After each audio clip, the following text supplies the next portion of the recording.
ഇത് സിംഹക്കൂടാണ്, അല്ലാതെ കിളിക്കൂടല്ല. നിനക്ക് അടുത്ത് നിന്ന് കൊഞ്ചിക്കാനായിട്ട്. സിംഹത്തിന്റെ മടയിലേക്കാണ് നമ്മൾ പോകുന്നത്. സാറേ, സംഗീതം പഠിക്കാനാണോ അല്ലടാ ഉത്സവം നടത്താനാ? എടാ ചാകാനാണെങ്കിൽ വിഷം ഒഴിച്ചാ പോരെ. മിക്കവാറും നീ സ്റ്റാർട്ടറും ഞാൻ മെയിൻ കോഴ്സും ആവും. തിരുവനന്തപുരം മൃഗശാലയിലെ സിംഹക്കൂട്ടിലേക്ക് ഒരാൾ ചാടിയതായി അറിയുന്നു. എന്താ പ്ലാൻ? Operation waterfall. പ്രശ്നം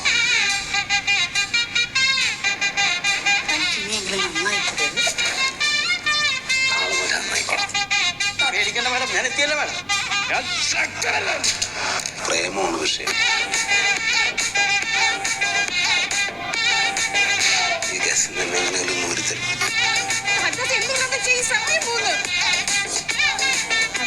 ഉപേക്ഷിക്കാൻ എന്റെ തേങ്ങാസ്വാമി, എന്റെ മക്കൾക്കൊന്നും വരുത്തിയേക്കല്ലേ. ചാനൽ കാണുന്നവർക്ക് തോന്നണം അവരാണ് സിംഹത്തിന്റെ കൂട്ടിൽ. മനസ്സിലായി.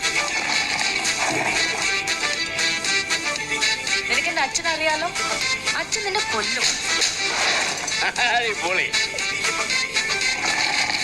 ഇനി ഇരയും വേട്ടക്കാരനും ഞാൻ തന്നെ.